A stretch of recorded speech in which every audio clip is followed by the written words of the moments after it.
preciso colocar para gravar. Coloquei. Então, o Anderson é um dos finalistas do prêmio Professor Transformador com o projeto Um Brinquedo Chamado Natureza, que busca promover a educação ecológica conectando os desejos das crianças com a natureza. Então, a gente vai ter esse bate-papo, né, Anderson?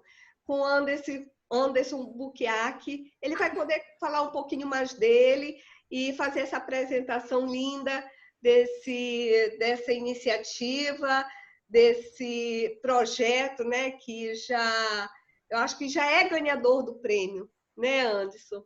Conta aí pra gente. Obrigado, gratidão mesmo, Mônica, pela apresentação, pelo convite. Muito bacana estar fazendo essa conversa agora.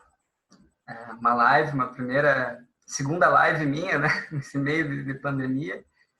E obrigado, agradeço a ti, a Conexão Natureza, por oportunizar compartilhar mesmo com as pessoas que estão aqui um pouco da experiência vivida em 2019 com as crianças. E eu já vejo aqui alguns rostinhos conhecidos. Dou um beijo para cada uma que está aqui. Muito obrigado por estarem aqui. Pessoas importantes também percorreram esse projeto. E esse projeto que está concorrendo a um dos finalistas, ele é um pensar e um agir que percorreu o ano inteiro de 2019. Então, aqui hoje eu separei uma apresentação no slide para compartilhar um pouquinho do que a gente viveu e também costurar com educadores, educadoras que são inspiradores para mim, que são parte do meu estudo e parte das vivências que a gente percorreu ao longo do ano. Antes de iniciar a apresentação, de eu compartilhar a tela com vocês, eu gostaria de tirar uma carta de um baralho dessa autora, que é a Patrícia Gebrim, Palavra de Criança, onde ela escreveu, através da sua pesquisa, palavras e como seriam ditas poeticamente para as crianças dessas palavras. E eu vou pegar uma aqui para a gente ler. A palavra é alma.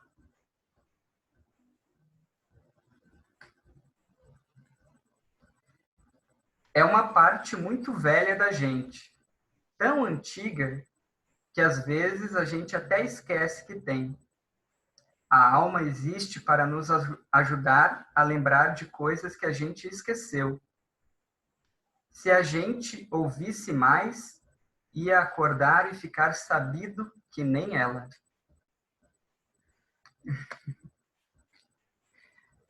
Então, que essa carta aqui, alma, várias almas aqui conectadas através de um fio invisível, que não é só a internet, né? Mas estamos aqui.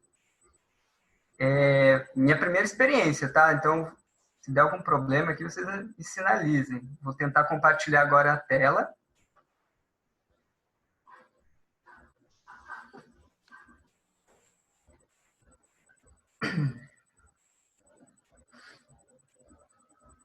Apareceu? Eu vejo vocês aqui no cantinho agora, mas eu vejo alguns. Sim, para mim aparece. Perfeito. Então, a conversa de hoje, eu gostaria de falar dessas três coisas: a criança semente, o brincar e a natureza. E eu até trouxe aqui uma semente, não sei se dá para enxergar agora que eu estou mostrando a tela, como trazendo uma imagem, né, do que é essa criança semente. Dá sim. Essa semente é uma semente de uma árvore, guapuruvo, é uma árvore aqui de Santa Catarina, de Florianópolis, muito conhecida. E nessa semente contém uma potência enorme dentro dela que a gente não consegue medir. Quer dizer, a gente, através dos nossos órgãos sensoriais aqui, do toque, do ver, a gente não percebe a potência que está dentro dessa semente, né? Dessa pequena semente. E a imagem que eu quero trazer é isso, a criança como uma semente. Dentro dela já existem potências e capacidades para ela para ela frutificar, florir. E por isso, professor jardineiro, eu gosto muito também dessa imagem, onde nós, professores e professoras, podemos oferecer um espaço, um ambiente para que essa criança semente se desenvolva, né? E aí vem todos os elementos, os 4 elementos da natureza, sempre tendo em conta que também cada semente, aqui é outra, né, de girassol, é diferente uma da outra. E precisa de elementos de água, luz, terra, de uma forma diferente também, né? E o brincar, eu gostaria já de fazer uma introdução do brincar no sentido que eu acredito muito, que é o brincar livre. O Roquinho, um mestre brincante, não sei se alguém conhece ele fala muito da pedagogia da essencialidade. E que o brincar é uma linguagem que está no corpo da criança. Quer dizer, através do brincar, a criança afirma no mundo o ser singular que ela é. E essa linguagem se dá através do corpo. Então aí a importância do brincar na educação infantil. E a natureza, né? A natureza fundamental. E um dos princípios que permeou esse projeto é uma visão da natureza da essencialidade. Muitas vezes a gente tem uma visão utilitarista, né, de usar, do que eu posso usar da natureza para construir junto com as crianças, e eu não considero essa visão ruim. Só estou colocando aqui um ponto de uma outra visão que é da essencialidade, que não é do produto, que não é do fazer algo com a natureza, mas sim experimentar ela. E eu vou compartilhar algumas fotos. Essa aqui é uma foto da turma, da minha turminha, do ano passado.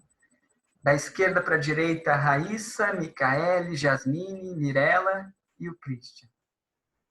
Então, aqui também peço licença para compartilhar algumas imagens com vocês.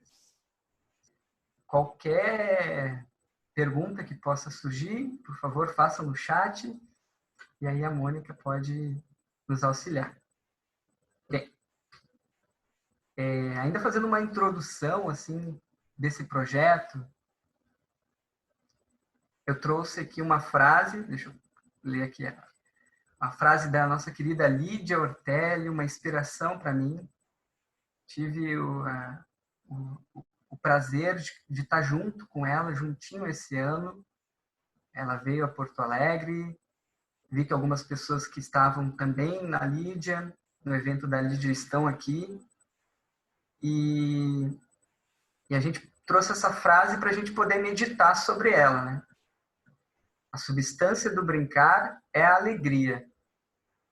A natureza é seu território primordial. Quer dizer, eu não precisaria dizer mais nada além disso, né? A importância dessa frase da Lídia. E eu trouxe um complemento embaixo dizendo que a natureza é uma grande mestra. E essa criança semente, potente da sua inteireza do brincar, constitui um corpo saudável. O brincar ensina tudo que os pequenos do jardim de infância precisam saber.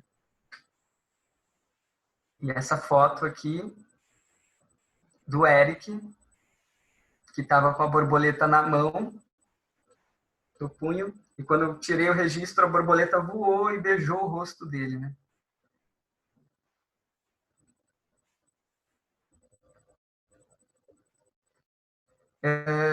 É meio estranho ficar falando assim sem poder ouvir vocês, mas eu vou continuar, tá? Então, um pouco... É importante dizer de onde venho. Eu venho de uma ONG chamada Aldeia da Fraternidade. Eu vejo que aqui está a Bianca Rodrigues é a coordenadora da educação infantil, minha coordenadora, linda. E eu trouxe essa imagem para representar as pessoas que trabalham lá, os colaboradores. Aqui nessa foto nós temos quase todos eles, professores, coordenadores, pessoal da limpeza, da manutenção, da cozinha, cozinheiros, cozinheiras. É uma ONG que atua na zona sul de Porto Alegre. Ela tem vários programas da educação infantil, do ensino fundamental, também do serviço de convivência com as crianças. Então, ela atende 404 crianças, bebês e adolescentes. E é de lá que eu venho. É de lá que eu venho um pouco trazer essa história, esse recorte. E lá na aldeia a gente tem um mantra que é "Somos todos aldeia". Lá a gente usa bastante esse mantra nas reuniões. E isso me faz lembrar um provérbio africano que eu trouxe aqui, que é "preciso uma aldeia inteira para educar uma criança". Então é com esse carinho, com esse respeito que eu tenho por esse lugar, por as pessoas que ali trabalham, que eu vou compartilhar com vocês algumas imagens.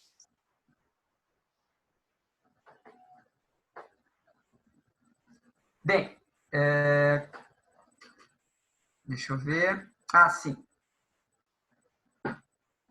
Falar da pedagogia da roda para mim, né? Botei a roda, o verso e o ritmo, porque eu acho que principia daí. A gente pode partir dessas manhãs com as crianças, onde a gente faz rodas com elas.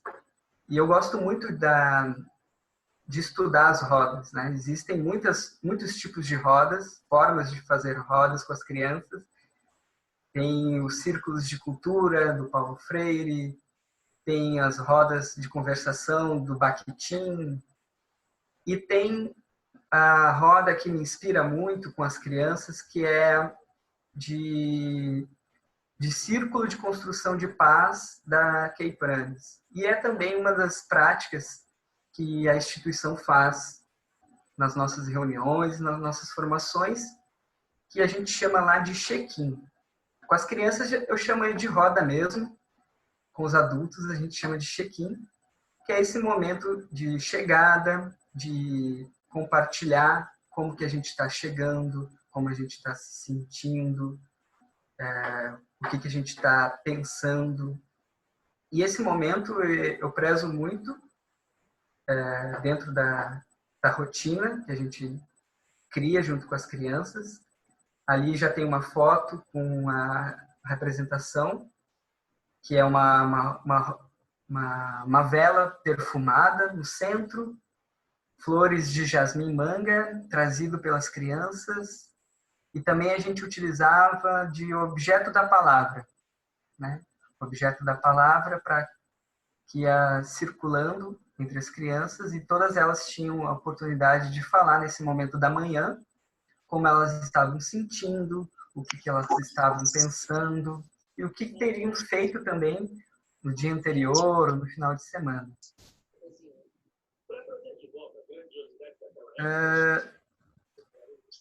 Daí, eu trouxe aqui um recorte também de uma outra fala do Gandhi Piorsky, que me inspira muito e que também teve aqui em Porto Alegre,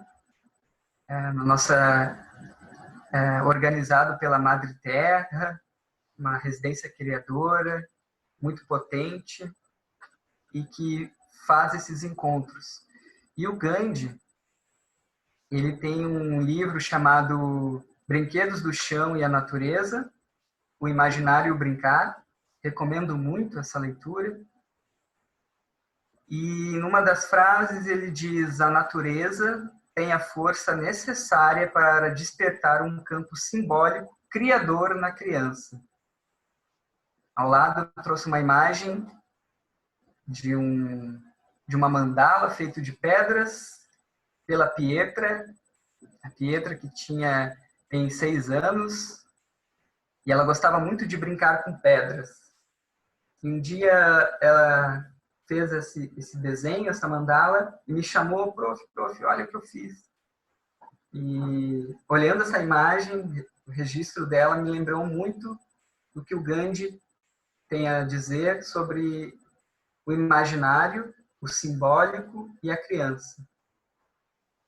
E dentro desse imaginário, do simbólico da criança, é fundamental também a gente poder falar um pouquinho de ritmo.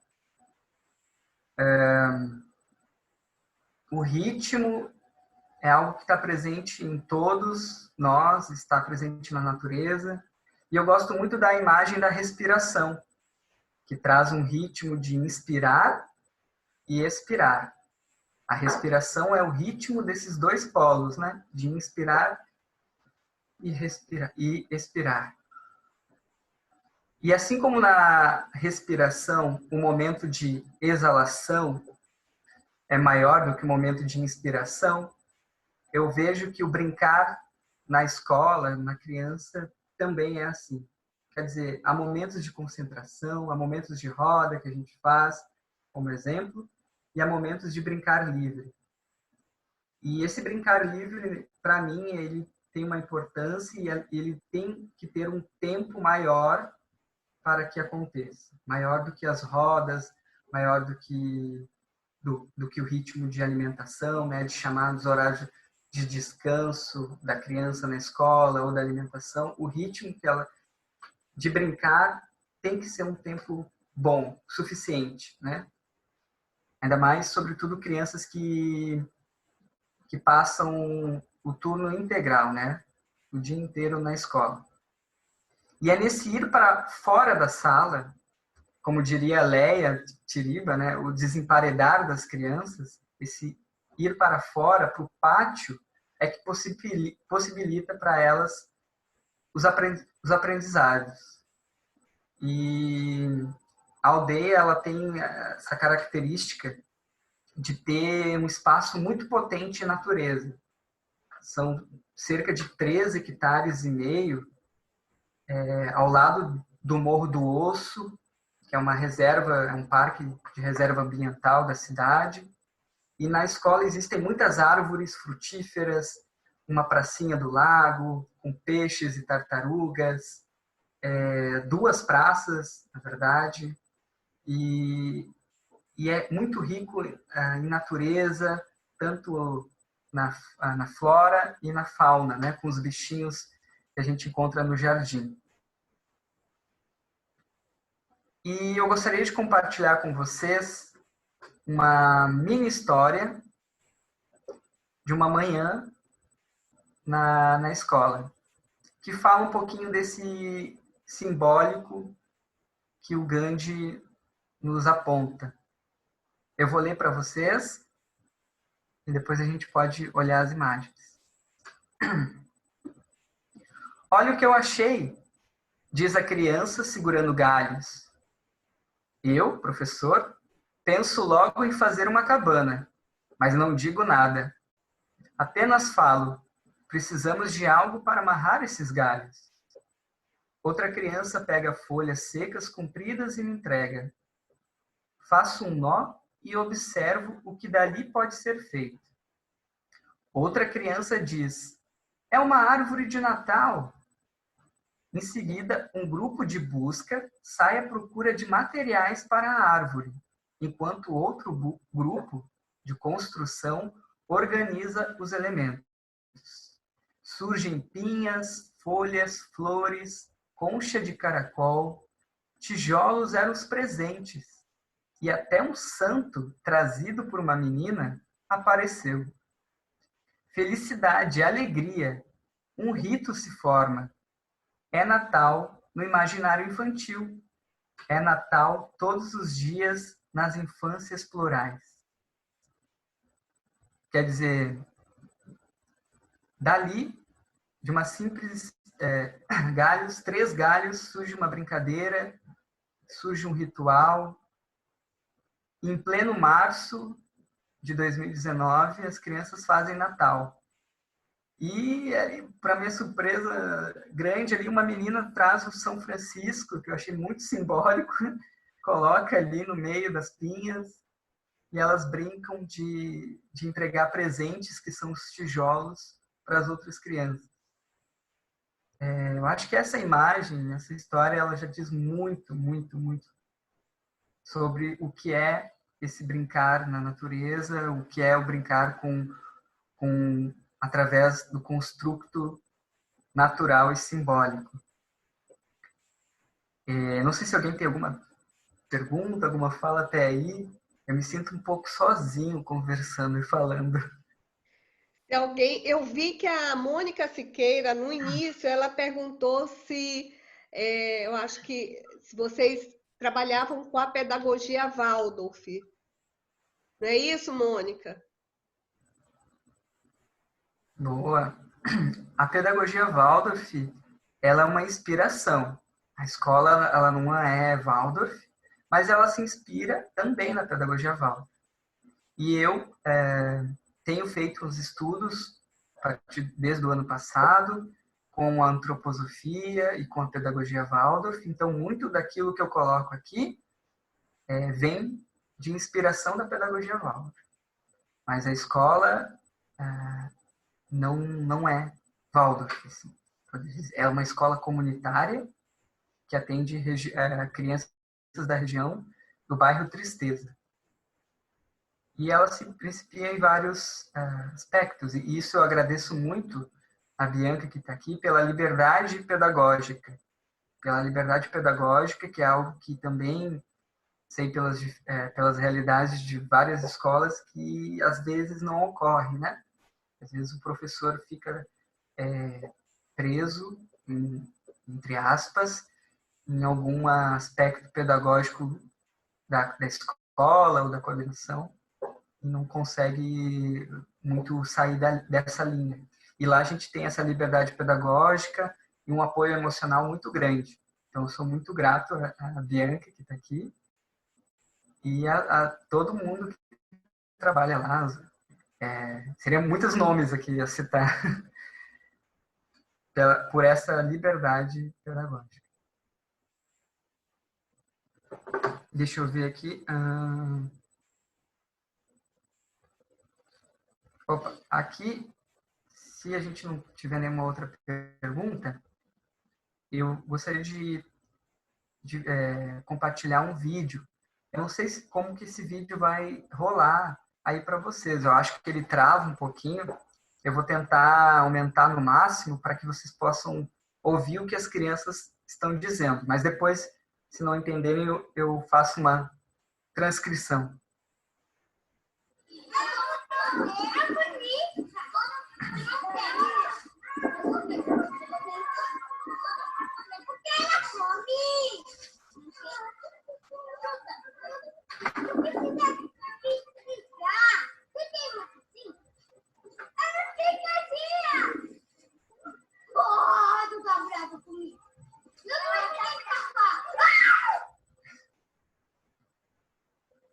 Não sei se deu para ver, para ouvir. Caso contrário, eu posso colocar de novo, se alguém precisar. Eu consegui ouvir dessa vez, porque a gente fez um teste hoje à tarde, né? E não estava dando muito, mas agora eu consegui ouvir. Que bom, eu aumentei o som. Ah, tá. Então, nesse vídeo, as crianças elas conversam com uma borboleta azul. E elas fazem altas hipóteses, assim, perguntando... primeiro começam elogiando, dizendo que ela é bonita. Depois elas perguntam o que ela come. O Guilherme, da direita, pergunta o que ela come. O Lorenzo, que é o menino da esquerda, ele responde, não sei. Mas logo em seguida ele diz, fruta. E o do meio, que é o Arthur, ele pergunta, tu tem uma casinha? E eles ficam, ela tem casinha. E aí eles começam a querer se aproximar da borboleta, querendo um contato, né? E aí o Arthur fala, tu tá braba comigo, tu acha que vai escapar? E aí ela sai voando e eles dão um grito, né? E eu acho que essa foi um dos registros mais bonitos que eu consegui fazer da turma e que, para mim, representa muito a capacidade que a criança tem de animar o mundo. Né? De animar. Essa palavra que do latim significa sopro, vida, alma.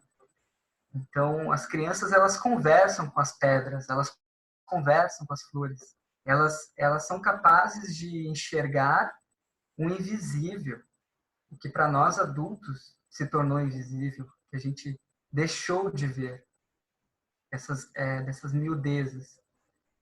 E eu acho que nós, como adultos, também temos essa capacidade, porque a gente foi criança, de ver o invisível, de ver essas essencialidades da criança.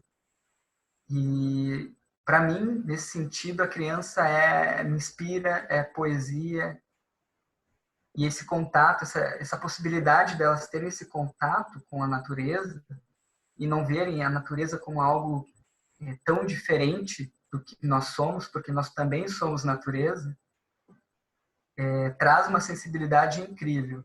Assim, tenho outros registros que eu não trouxe aqui, mas de crianças com contato com animais da aldeia que não eram assim animais domésticos, como uma tartaruga do lago, onde tem um laguinho e habitam algumas tartarugas, mas elas não chegam perto da gente.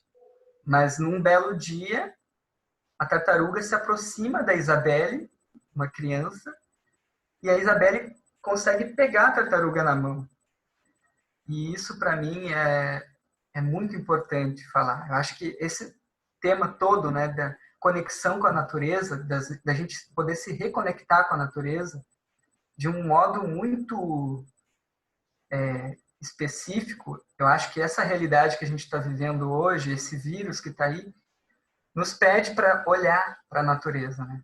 E para olhar talvez de uma forma como a criança olha, de uma forma quase que fenomenológica, né? Da relação que ela tem com a natureza.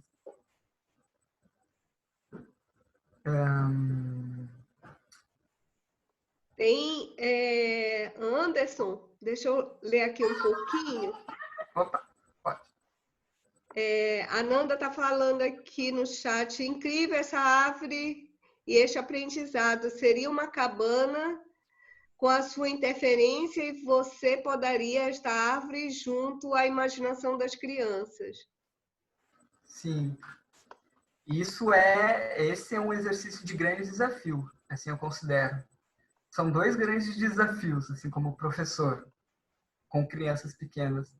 Um é da gente se despir daquilo que a gente quer engendrar, colocar, de uma certa forma, na imaginação das crianças. Quer dizer, elas são capazes de ir muito além daquilo que está visível, né? Então, um galho pode ser um galho para nós adultos, mas para ela é uma boneca. Pode ser uma boneca também, pode ser várias coisas. Eu acho que é daí que está as essencialidades, né, que o mestre Roquinho tanto nos fala. E às vezes a gente acha que o brincar tem forma, e o brincar não tem uma forma. E a criança traz muito isso. A gente quer colocar uma forma no brincar, mas às vezes ela não tem forma. E esse é um grande, então, desafio. E o outro desafio que eu também considero grande é o estado de presença. A gente, como professor, como adulto, como pais, mães, estarem presentes com as crianças, porque elas estão ali de corpo inteiro, né? Elas brincam de corpo inteiro. E o estado presente nem é o estado de estar ali a todo momento falando com a criança, né? Querendo essa esse destaque, mas é de estar ali observando. Então, muitas crianças da escola sobem em árvores. Existem muitas árvores lá, de diversas maneiras, formatos e dificuldades. Então, é muito bacana assim, ver a gente se auto-observando, olhando a criança subindo uma árvore, né? Talvez o primeiro impulso seja de cuidado e de dizer não sobe, vai cair. E esse estado de presença, a gente se colocar observando a criança e vendo que ela está muito segura. Eu vejo assim que crianças, quando sobem em árvores, elas estão muito seguras daquilo que elas estão fazendo. E às vezes a insegurança parte de mim, né? Do adulto. Então, uma prática assim que eu tenho visto com as crianças quando sobem árvores é, se eu tenho esse sentimento de insegurança, eu chego perto, mas não falo nada. Quer dizer, eu fico acompanhando de perto a criança. E aí é incrível, assim, tem uma criança de 3 anos que esse ano subiu numa árvore, acho que foi pela primeira vez, e nem era uma árvore tão grande, quer dizer, para mim que sou adulto, né? Mas o espaço para a criança deveria ser enorme. E ela ficou muito contente de ter subido naquela árvore. E eu estava ali perto dela, porque eu estava com um pressentimento, um medo mesmo, de que ela pudesse cair, ela era muito pequena. E ela estava ali dizendo para mim, eu consegui, eu consegui. E passando de um galho para o outro, e ficou ali um tempão, sabe? Um tempão mesmo. Se não fosse a hora do almoço, ela ficaria ali, né? E eu também ficaria ali com ela, né? Se não fosse o tempo Cronos, né? E foi muito divertido de ver isso. Eu acho que é esse estado de presença, não sei se deu para entender mais ou menos, que eu trago como desafio também. Anderson, né? É por falta desse estado de presença que a gente deixa de ver e de sentir, né, essa natureza. Então, essas crianças só conseguiram ver porque borboleta às vezes não fica muito tempo, né, quietinha ali, né, numa planta. Então, são instantes, né, e a gente se deixa levar tanto pelos pensamentos que consomem a gente, pelas nossas preocupações, ou por questões que já até passaram, né?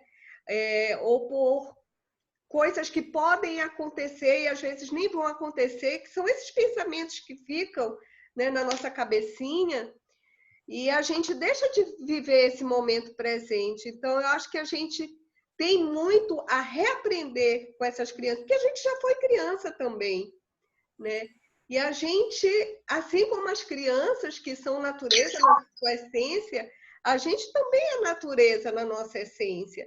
A gente, enquanto adulto, só precisa se reconectar a esse momento agora, né? Eu não estou falando desse momento agora de pandemia, né? Eu estou falando ao momento que a gente está vivenciando, que é o segundo que passa muito rapidamente.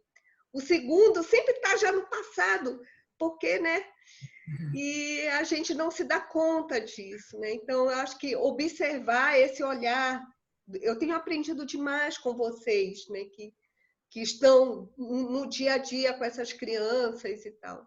Então, observar mais essas crianças e se deixar levar por elas, eu acho que vai nos ajudar a nos reconectar com a gente mesmo, né?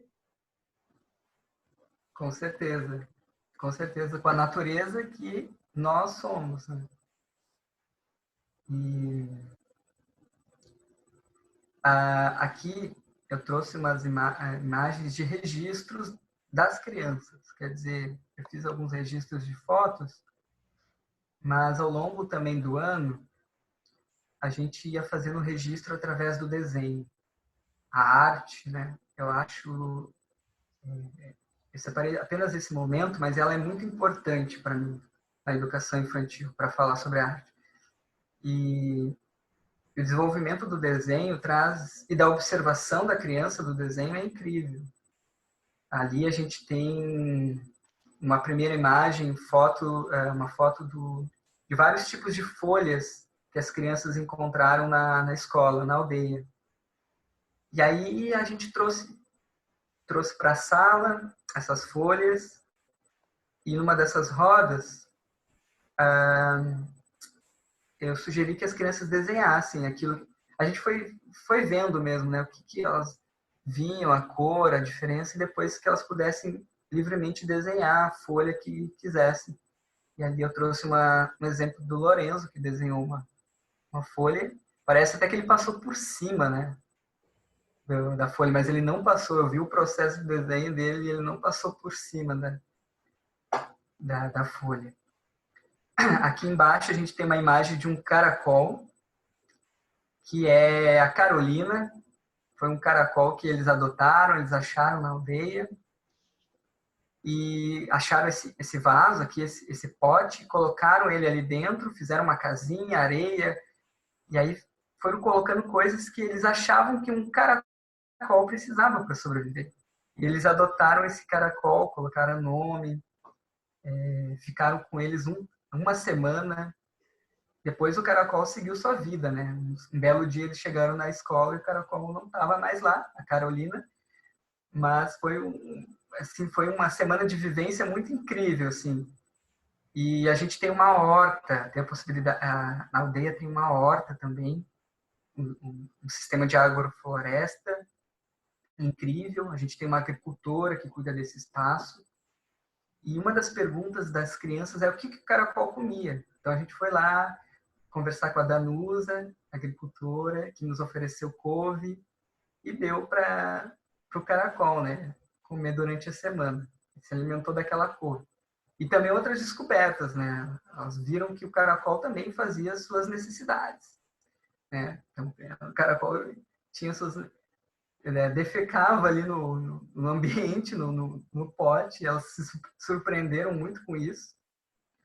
E também a gente fez todo um processo de limpar, de cuidado também, né? Então, quer dizer, se o caracol é de vocês, vamos ter essa responsabilidade de limpar aquilo, a sujeirinha dele, né? E foi incrível, assim, foi uma coisa que surgiu espontaneamente deles. Depois também foi representado em vários desenhos que surgiram durante a semana, de vários caracóis. No outono, a gente tem aqui um abacate, um abacateiro, e o abacate começa, então, a dar frutos e a cair. Alguns frutos começam a amadurecer e cair, e eles começam com a curiosidade de abrir, de interior das coisas. Então, essa foi uma das imagens que eu registrei do abacate aberto, que eles mesmo abriram usando apenas galhos. Eu filmei esse processo, achei incrível, deles querendo saber muito como é que era um abacate por dentro. Então, tem esse caroço que virou bolinha, que eles brincaram. Depois a gente fez uma colheita dos abacates com Thomas, que também trabalha na aldeia, e cada criança pôde levar para casa, na mochila, um abacate. A gente comeu junto também, experimentou, algumas gostaram, outras não. E também aqui do ladinho o desenho, o registro, né? Eu ia pedindo esse registro para eles, de forma espontânea. Quer dizer, logo quando eles abriram esse abacate, eu falei, gente, vamos desenhar o abacate? E aí surgiram vários desenhos e vários registros. E mais ao lado aqui, uma imagem belíssima da Isabelle, uma artista, né? Crianças têm alma de artistas, das mais variadas. E aqui ela desenhou com giz pastel esse girassol, essa borboleta, e me chamou muito a atenção a forma como ela fez. Ela, tirando a borboleta, que tem algumas linhas, ela não utilizou de linhas. Ela utilizou do giz deitado para fazer essa forma de desenho, né? Quer dizer, isso é muito, muito bacana. Na antroposofia se estuda um pouco as formas de desenho de cores de Goethe. E o Goethe, ele tem uma frase que ele diz que é a cor que dá forma às coisas e não as linhas. E aqui ela captou muito bem essa frase, dando forma através da cor e não através das linhas. Então, trouxe aqui alguns...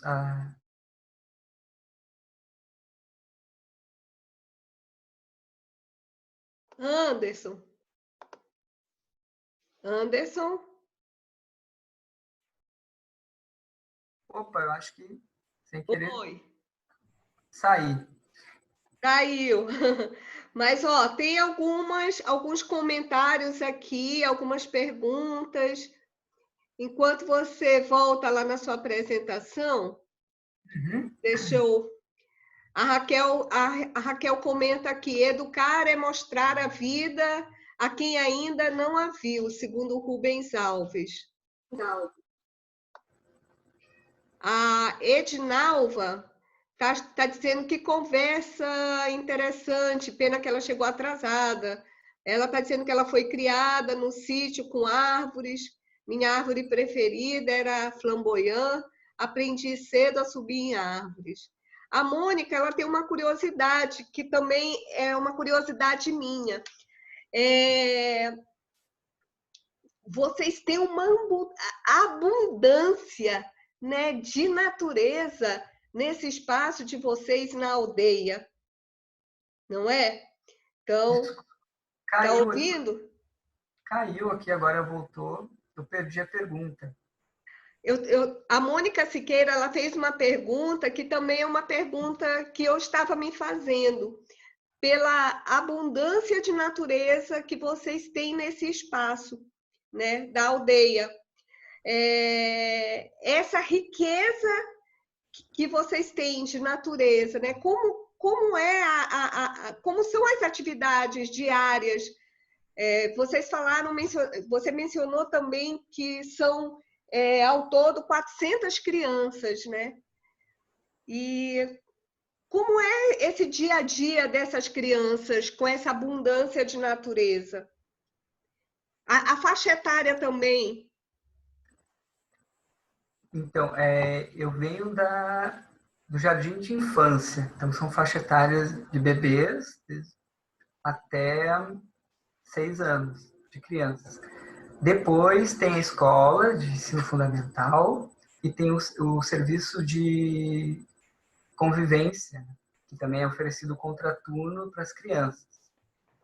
E essa dia a dia vai ser muito peculiar de cada faixa etária, eu acho que de cada professor, de cada professora, como que elas veem isso e como eles trazem isso para dentro da sua rotina com as crianças. Mas, assim, impossível a gente não se deparar, não conviver com essa natureza. Querendo ou não, a gente tem ali um espaço onde as frutas começam a frutificar. A relação, a gente tem uma horta com uma agricultora que tem um trabalho, que leva as crianças, que tem todo um eixo que é chamado de educação para a sustentabilidade, que visa esse contato de uma forma ampla agora, né? Falando da instituição, com as crianças. Então, das crianças irem visitar a horta, plantarem, colherem, e esse alimento ir para as refeições diárias deles. Então, tem todos esses processos e também processos de formação que a gente recebe muito das coordenadoras e de professores que são convidados para fazer em relação à criança e natureza. As crianças menores, elas interagem com as crianças maiores? Existem momentos que vocês oferecem essas oportunidades para que as menores estejam aprendendo com as maiores e, enfim, haja essa relação de convivência? Sim, no jardim, então, a gente não tem horário fixo de recreio, por exemplo, como algumas escolas têm. Então, vai da liberdade do professor de deixar o tempo que for necessário, que quiser, com as crianças no pátio. Como tem um pátio grande, as crianças elas conversam, brincam com as diferentes faixas etárias, né, com os grupos, e essa relação ela se dá normal. Assim, a gente não tem um tempo, assim, um dia, assim, hoje nós vamos, nesse horário, todo mundo sair. A coisa vai funcionando organicamente, assim, mas elas interagem com as outras faixas etárias nesse pátio, né, grande que há na escola. E também, ano passado, como eu estava com uma turma de jardim D, que são os maiorzinhos, dos menores, no final do ano a gente fez uma troca com o grupo da escola do ensino fundamental, que também lá várias faixas etárias juntos, né? A fundamental, então tem o F1, que são crianças de 7, 8 e 9 anos. E como eles estariam indo para o fundamental esse ano, a gente fez alguns encontros com essa turma. A turma do jardim com a turma do fundamental. Então, a gente propôs algumas atividades também no ar livre e nas salas de referência de cada turma. Não sei se respondi a pergunta, eu acho que sim.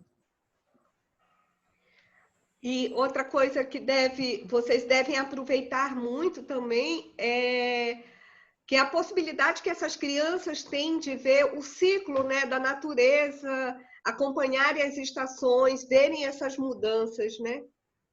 Com certeza. Aqui no sul, então, a gente tem essa possibilidade de ver a passagem das estações bem claras, assim, o outono, o inverno, o verão, primavera.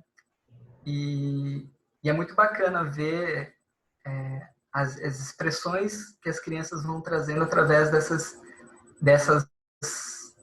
estações, né?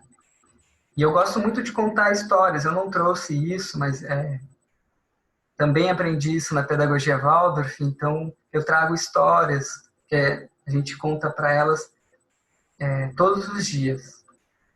Então, assim como a roda inicial era um rito de iniciar o dia, as contações de histórias são para finalizar o turno da manhã, que logo depois vem o almoço, depois o descanso das crianças. Então, as histórias elas estavam sempre presentes de alguma maneira.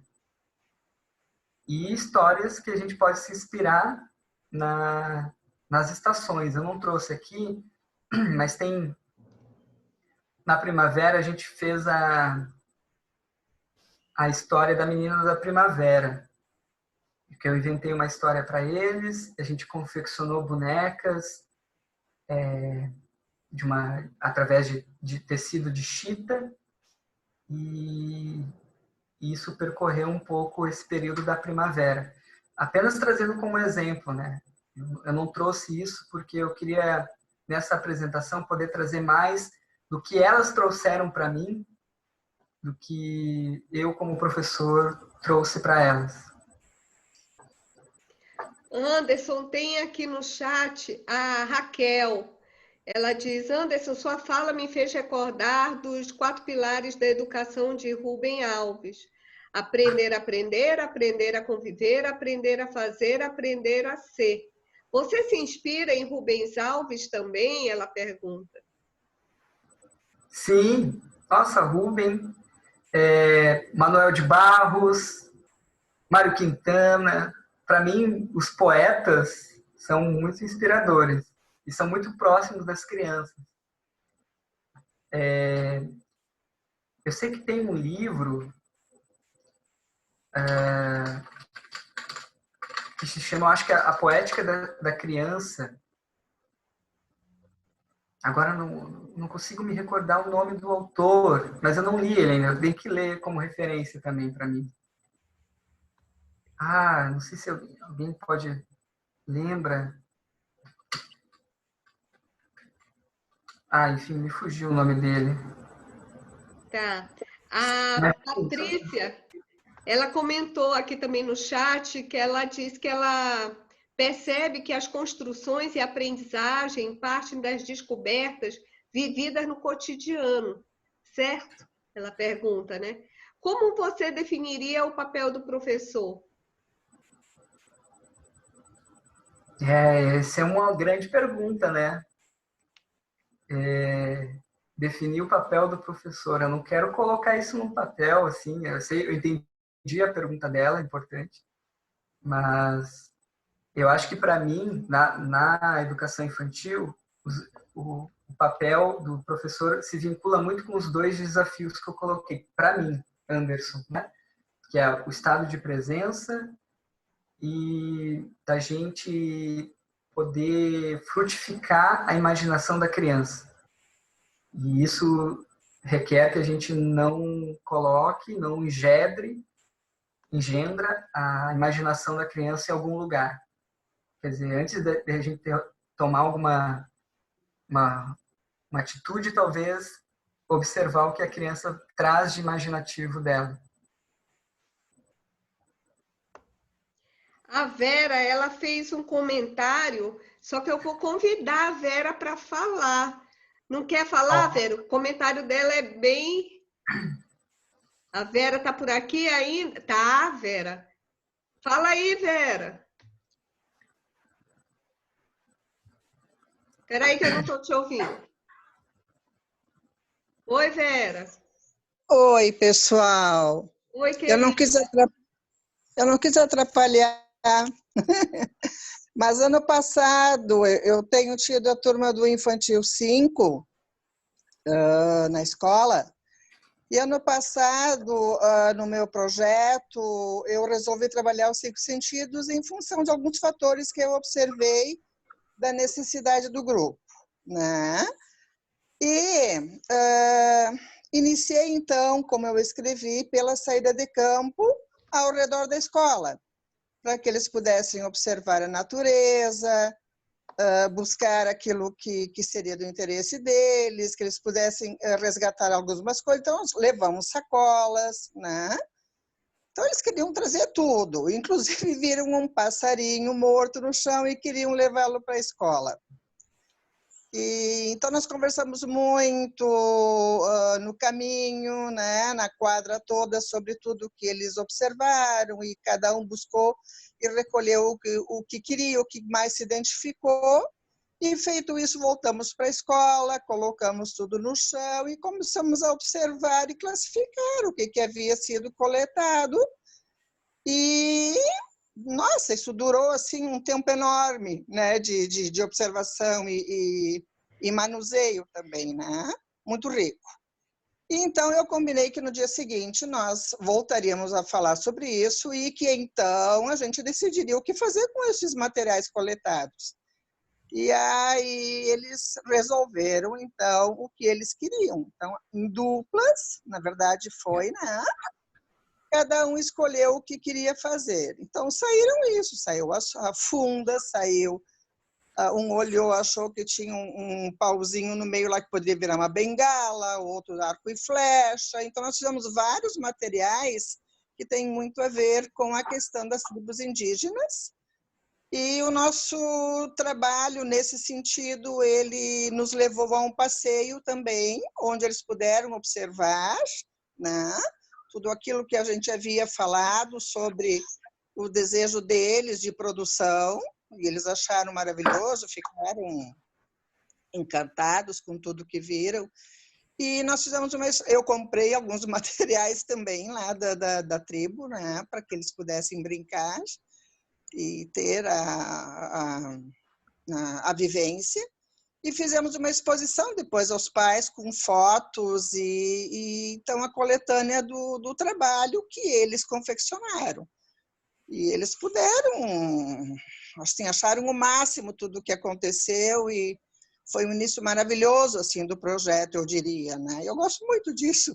E a gente tem muitas árvores na escola, né? Eu trabalho numa escola em São Leopoldo, perto do hospital, uma escola enorme. É Rio Grande do Sul?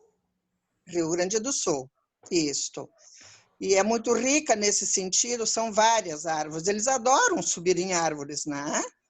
E a gente tem essa liberdade, com a graça de Deus, de poder trabalhar nesse sentido com eles também, né? Areia, terra e água, e se a gente quiser usar e abusar, né? E aí, então, eles sobem, e quando eu vejo assim, que o risco está indo um pouco além, né? Como diz, então, o professor, né? Adulto é adulto. eu combino com eles, né? Digo, até o degrau que eles podem subir. Então, 1 degrau, 2 degraus, 3 degraus. Passou deste degrau, já fica perigoso. E eu fico ao lado, até aqui pode, prof, sim, até aí pode. Passou disso, já fica perigoso. Às vezes dou uma ajudinha, né? E eles acham o máximo. Então, assim, o que eu observei ao longo do tempo com isso? Se eu dissesse não subam, a curiosidade era tamanha que eu só virava as costas, eles estavam subindo. Então, eu fui permitindo. Porque aí, passando isso e passada a curiosidade, eles sabem até onde eles podem ir e não se desafiam mais do que essa própria segurança que eles mesmos acabam buscando. Então, é isso que eu queria contribuir, na verdade, né? É isso aí. Obrigada, Vera. A Mônica Siqueira quer comentar, quer falar uma coisa? Mônica, fala aí. Pode ser? Bem rapidinho. Sim, querida. Anderson, a primeira coisa que eu tenho para te dizer é que eu estou amando, como eu tenho algumas características TDAH, né? Eu preciso escutar pessoas que têm um tom de voz que me envolve e objetiva. Né? Então, tua fala é muito objetiva, vai direto, não tem floreio. Então, isso aqui tá me prendendo bastante, porque senão eu já tinha vazado. Né? Então, assim, parabéns por isso aí. A outra coisa é que, assim, enquanto tu falava, aí a minha mente naturalmente ia processando uma série de coisas. E eu fui para tão longe, e bem aqui, eu estava no Lajeado, 4 anos em Lajeado, e pertinho ali eu poderia ter encontrado o que eu fui buscar lá em Portugal, de uma certa forma, né? Então, assim, a tua fala me levou bastante ao Limites Invisíveis, exatamente por essa liberdade com a natureza. Essa questão, a colega fala assim, qual é o papel do professor?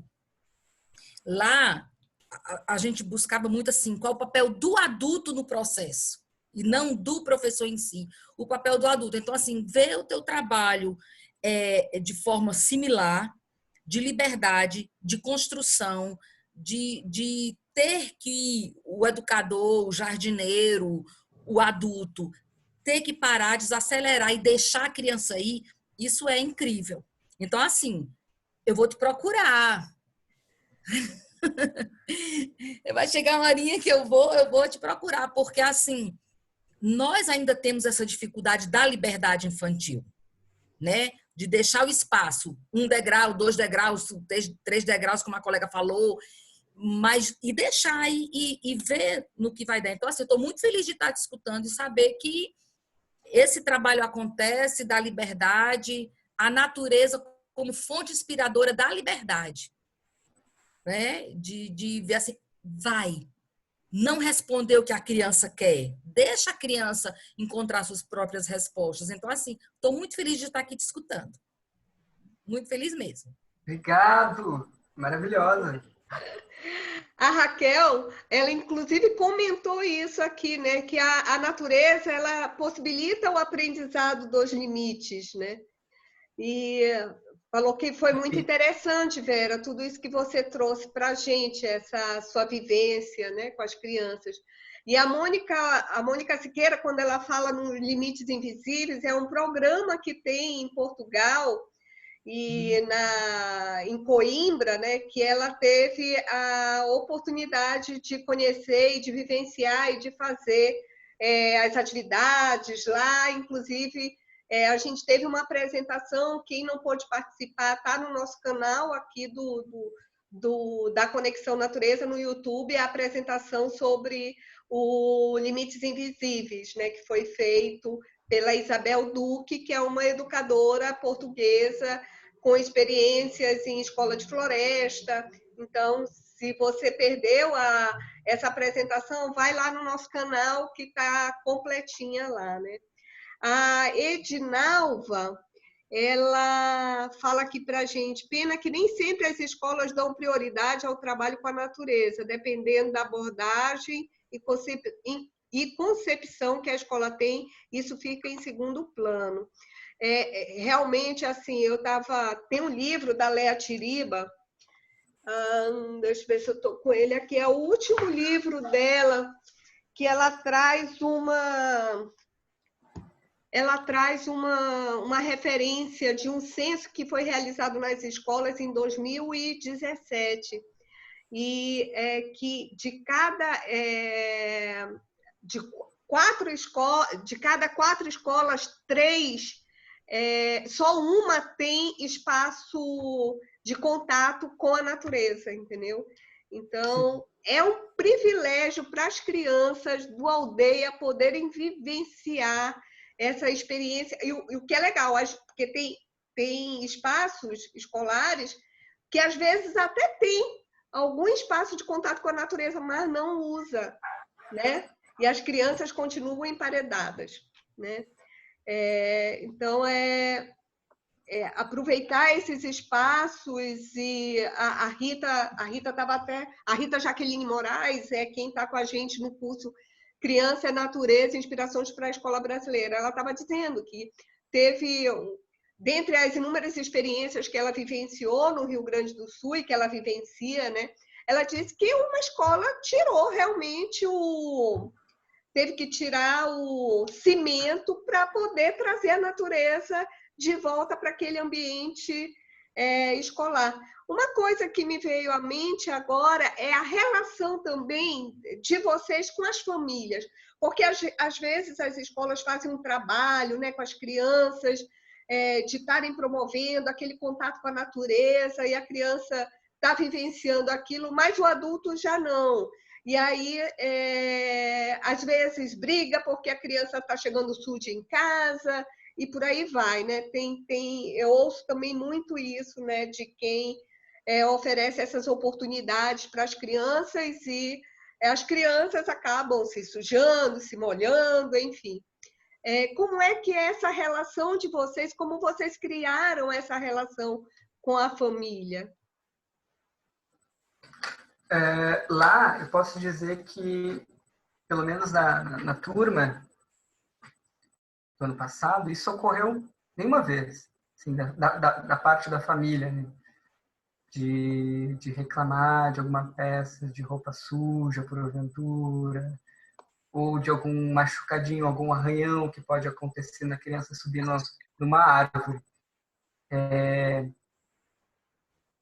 Eu acho que isso varia, né? Varia, claro que vai ter dentro de alguma outra família que tem esse questionamento. Eu acho que talvez a Bianca, que está aqui, consiga responder isso de uma forma geral, né? Se acontece. E esse trabalho, eu vejo muito assim, depois também a Bianca pode contribuir um pouco, eu digo porque ela é coordenadora e seria bom ouvir ela. Mas eu vejo que esse trabalho da relação criança-natureza, adulto-natureza, ele está reverberando, ele começa a reverberar nas pessoas que estão trabalhando lá. Então, quer dizer, em nós, educadores, educadoras, existe já o núcleo o eixo de educação para sustentabilidade, trabalha bastante formações com a gente, nesse sentido, e não conheço alguma experiência que teve de formação nesse sentido com as famílias. Eu tô na aldeia faz 2 anos, então talvez isso, em algum outro momento, pode ter acontecido. Não sei se a Bianca quer contribuir ou se é isso mesmo. Sim, posso contribuir.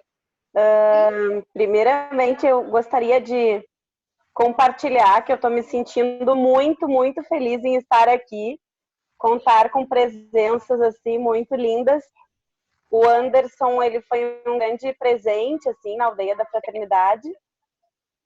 E eu estou muito feliz aqui da minha professora estar aqui, a Rosane Romanini.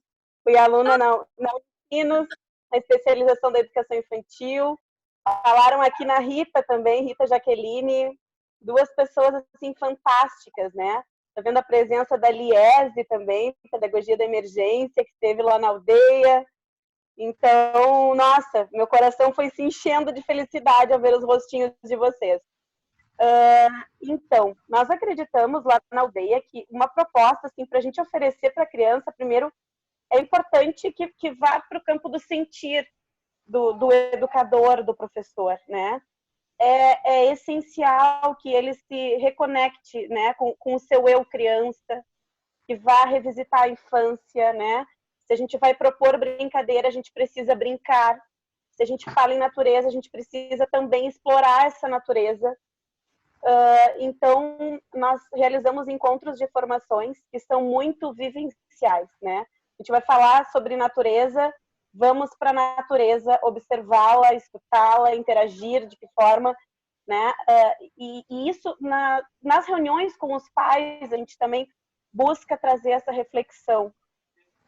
E nos diálogos, né? Nas conversas informais, buscando assim se conectar. Qual é a brincadeira que tu mais gostava na tua infância? O que tu mais gostava de brincar? Qual é a tua melhor memória?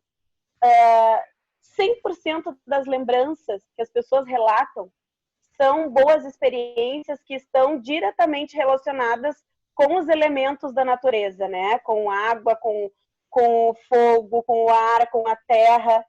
E a partir disso, a gente convida as famílias para outra perspectiva, né? A gente convida os adultos a se colocarem na perspectiva das crianças, né?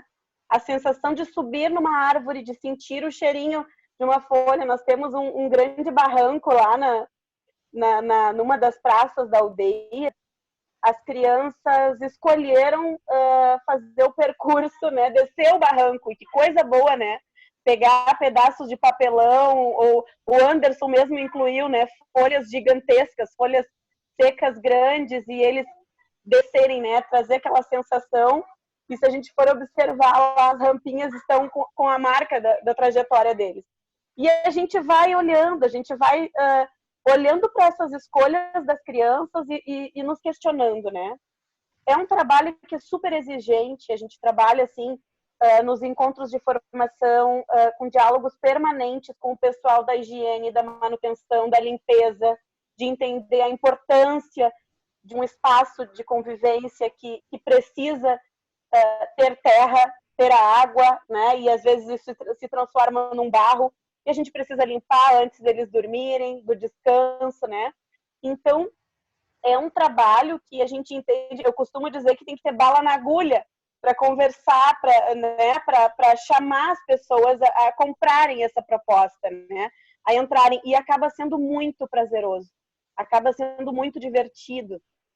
Como o Anderson mesmo disse, ano passado, o grupo que ele facilitou foi o grupo do Jardim B, e nós organizamos um ritual de despedida, né? Um rito de passagem. Eu não sei se o Anderson estava programado para relatar um pouquinho dessa experiência, e que foi fantástico, assim, um acantonamento onde as crianças puderam dormir na escola, né? Em barracas, é claro, nós chamamos de acampa dentro.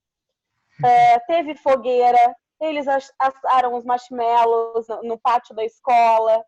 No outro dia, eles prepararam o café da manhã para receber as famílias, né? E não houve nenhum tipo de... Nós estávamos super preparados para acolher possíveis inquietações e até medos das famílias. E não houve nenhum tipo de dúvida ou de medo. E nós identificamos que isso as famílias compraram. Porque a partir do momento que faz sentido para nós adultos, né, a gente acaba naturalmente mostrando a grandiosidade dessas ações, que são tão simples, estão ao alcance de todos e, ao mesmo tempo, são muito grandiosas, né? Então, eu acredito que está nessa questão. Não foi no grupo do Anderson, mas teve uma mãe, ano passado, que me procurou para questionar, que não gostou de uma atividade que foi feita com água, que as crianças poderiam ter se machucado, ter escorregado, enfim, ela observou o piso, nós enviamos algumas fotos, enfim. E durante a conversa, ficou muito claro as memórias de infância que essa mãe teve, né? As limitações, os emparedamentos que essa mãe teve, e que ela traz como forma de cuidado para o filho. Então, exige uma sensibilidade muito grande de escuta de nós adultos, de nós educadores que escolhemos, né, esse trabalho. E convidei essa mãe para assistir, né, o Território do Brincar, né, que fala muito disso, né, dos adultos se recolherem e observarem as crianças. E ela deu um retorno fantástico, dizendo que gostou muito e que adorou, enfim. Então, eu não diria assim, não tem um plano de ação específico. A gente acredita nessa proposta, faz sentido para a gente ama isso, e a gente vai sustentando com as ferramentas que estiverem ao nosso alcance, né? Ai, que bom.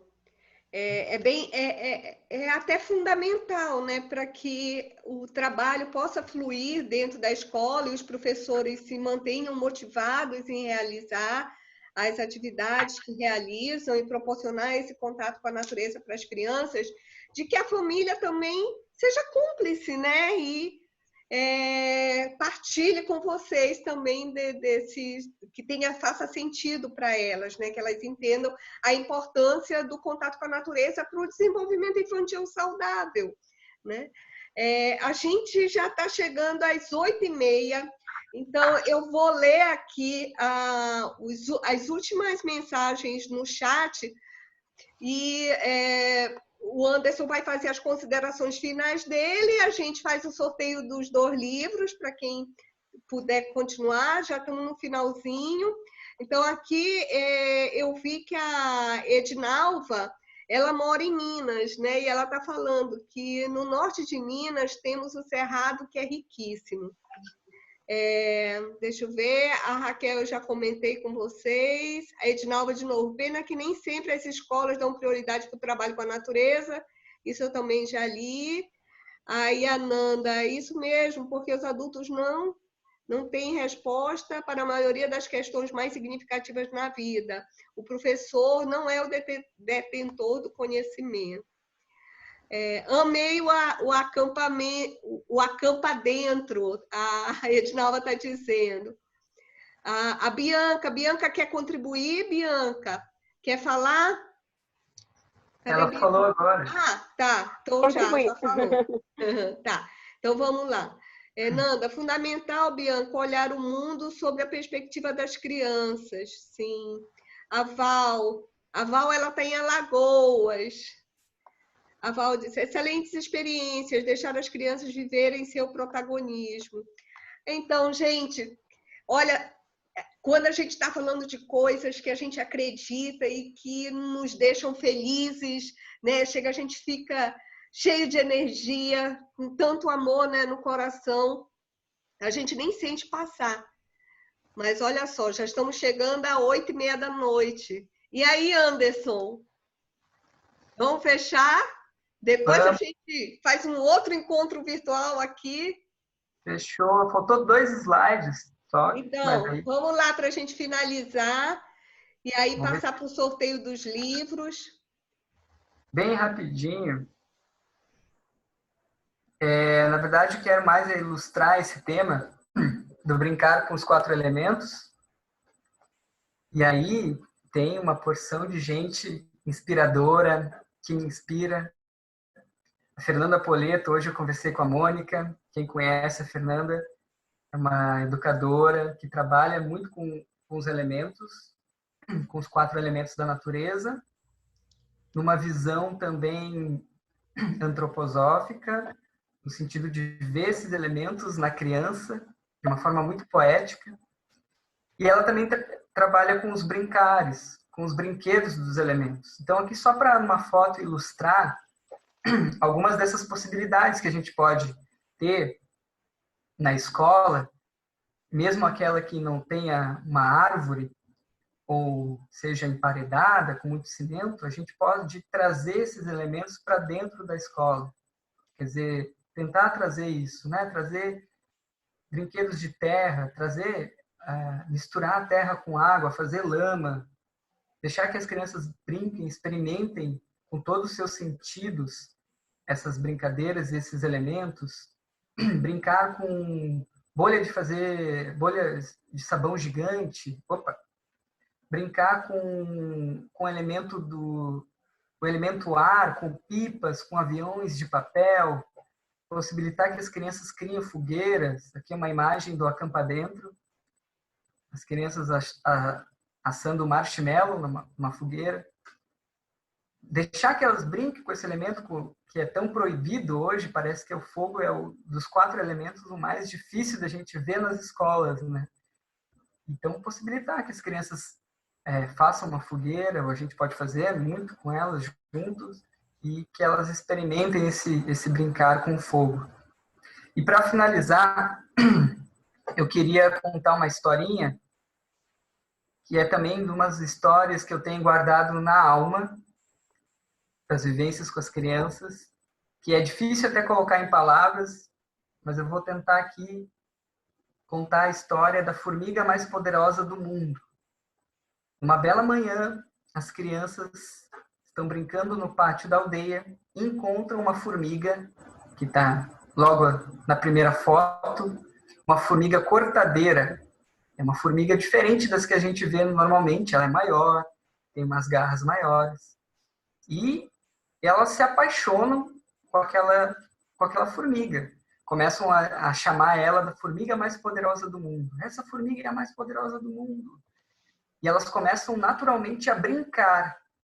Brincar, do latim, significa vínculo. Então elas começam a criar vínculo com aquela formiga. E começam a brincar com as folhas e com a formiga. Só que, de repente, o Bernardo pisa na formiga sem querer e ela acaba morrendo. Aí vem choro, lágrima. Um tempo depois eu vejo a segunda foto, que são crianças. Aqui já está pronto, né? Mas uma criança cavando com pedra um buraco, muito assim, com movimentos muito bravas, e uma criança ao lado chorando, com flores e pedras na mão. Eu me aproximo e pergunto o que aconteceu.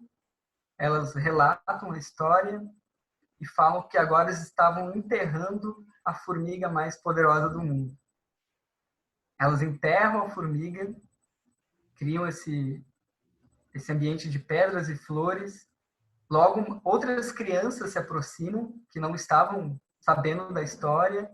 Elas contam o que tinha acontecido e elas ficam ali em minutos de silêncio, fazendo uma espécie de velório da formiga mais poderosa do mundo. E eu estava junto nesse momento com eles. Eu estava abraçado com uma criança que estava chorando muito porque tinha pisado na formiga sem querer e tinha matado ela. E esse é uma das cenas mais bonitas que eu vivi com essas crianças no ano passado e que é difícil colocar em palavras. Então eu trouxe algumas imagens também. E, para finalizar, eu gostaria de ler novamente a nossa cartinha Alma, Palavras de Criança, da Patrícia Gebrim. Alma é uma parte muito velha da gente, tão antiga que às vezes a gente até esquece que tem. A alma existe para nos ajudar a lembrar de coisas que a gente esqueceu. Se a gente ouvisse mais, ia acordar e ficar sabido que nem ela. Obrigado, Mônica. Obrigado, gente.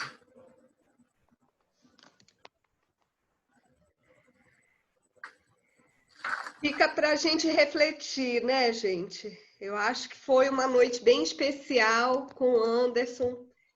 E eu queria saber se alguém tem alguma coisa mais para falar nesses momentos finais. Estão dizendo aqui que é lindo demais as cartinhas.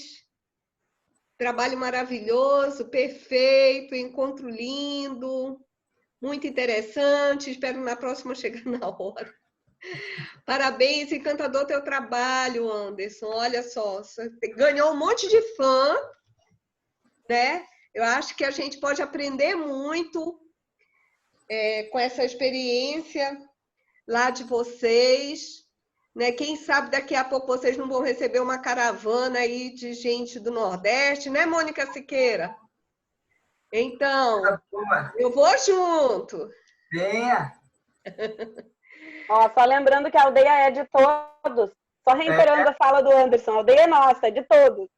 Então, eu quero muito conhecer e ver como é que funciona essa estrutura de uma ONG com 400 crianças num espaço como esse, né? Um dos sonhos que eu tenho é poder criar algo nesse sentido no futuro próximo, né? Quem sabe eu não vou aprender muito com vocês visitando lá, né? Então é isso, gente. Mônica, eu peço licença rapidamente, só para falar de algo fundamental agora, nesse momento que a gente está vivendo. E a aldeia, ela continua prestando um serviço, de alguma maneira, atendimento com as famílias. E nesse momento a gente está com uma campanha para arrecadar fundos, uma campanha que se chama para arrecadar fundos no fundo emergencial, para dar assistência a essas 404 famílias. Então, a gente tem feito ações de entregar kits de alimentação, junto com... A gente teve umas parcerias também que a gente pode fazer algumas doações de livros e de calçados. E nesse momento que a gente está vivendo, mesmo a gente não podendo estar junto com as crianças, com as famílias, a aldeia tem feito esse trabalho de oferecer alimentos, que é algo fundamental para as famílias que vivem na vulnerabilidade social que elas estão. Então, deixo o convite também para vocês acompanharem a página e interarem. Não sei se a Bianca quer falar, contribuir com mais alguma coisa. Me sinto contemplada com a tua fala, Anderson. Acho que tu enviou bem a mensagem sobre a aldeia. Eu vou dar na página da Conexão Natureza um repost desse trabalho de vocês lá. Eu vou curtir, vou dar um repost para tentar dar uma força, tá bem nesse momento. Então, Anderson, vamos partir para o sorteio dos livros? Anderson, então, eu anotei aqui e coloquei uma ordem, e aí eu vou te pedir um número de 1 a 20. Tá. Me diz, o primeiro livro que a gente vai sortear vai ser A Turma da Floresta, Uma Brincadeira Puxa Outra, da Ana Lúcia Machado. Esse livrinho aí que ele está mostrando. Aí a Ana Lúcia vai enviar... Eu ia dizer que a Ana Lúcia é uma inspiração também, gente. Educando, tudo muda. Ela tem textos maravilhosos sobre a educação, sobre a natureza, os elementos. E tem esse livro também. A Ana Lúcia é parceirona da Conexão Natureza. Ela está com a gente no curso Criança, Natureza e Inspirações para a Escola Brasileira. Então, Anderson, um número de 1 a 20. 9. 9. Alessandra. A Alessandra ainda está aí? Tinha uma Alessandra. Você está aqui. Alessandra, estou. A Alessandra está cadastrada na plataforma, não é isso, Alessandra? Tô sim. Então, eu vou entrar em contato com você. Parabéns, querida. E obrigada pela sua audiência. Parabéns, viu? A Ana vai te enviar o livro autografado. Eu vou falar com você pelo e-mail para pegar seu endereço direitinho, tá bom? Tá ok. Obrigada. E nada, querida. Deixa eu ver agora. Agora mais um número pro livro do Anderson, que a pessoa vai receber autografado, com dedicatória, que é o livro Ruidezas. Ruidezas. De poemas. O número 2. Gente, quem será o número 2? É alguém que está perto aí. É do Rio Grande do Sul. O que mais tem, né? A Mônica fez uma cara assim, não. Vera, você foi a ganhadora, Vera!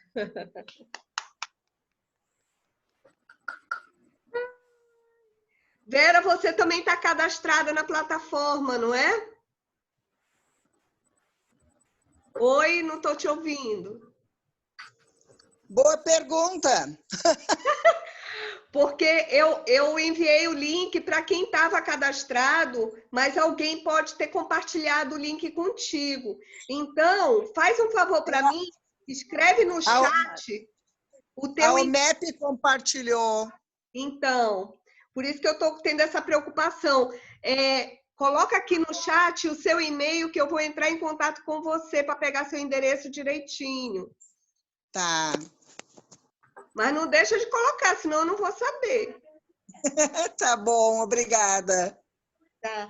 Então, gente, a gente está finalizando mais esse encontro virtual especial. Hoje é com Anderson Kubiak, esse professor jardineiro, poeta, né, que nos inspirou tanto essa noite, né, trouxe tantos educadores aí para a gente conhecer também, né, quem não conhecia. Eu fiz várias anotações aqui para eu buscar conhecer, poder ler mais, porque eu conheço o Gandhi, eu conheço a Leia, mas alguns que ele mencionou ainda não conheço, então eu vou começar a pesquisar, procurar ler. Alguém quer falar mais alguma coisinha? Vera, anota aqui, Vera, senão eu vou te perder, que eu vou encerrar. Pois então, eu estou procurando o chat aqui, não achei ainda. Me diz o teu e-mail que eu anoto aqui, o pessoal espera eu anotar. Tá bom. É Vera 1957 2016 @outlook.com. Vou entrar em contato com você, Vera, tá? Tá bom, querida, muito obrigada. Amei! Beijo. Gente, Beijo. muito obrigada, Anderson. Lindo demais, Anderson. Obrigada. Vou dar um print aqui para a gente divulgar.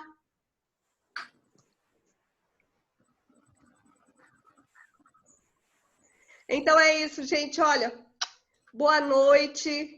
Fiquem bem, fiquem em casa, quem puder, se cuidem. E a gente se encontra aqui numa próxima live, num próximo encontro virtual, tá bom? Muito obrigada. Obrigada, Anderson. Gratidão. Beijo, gente. Tchau, beijo.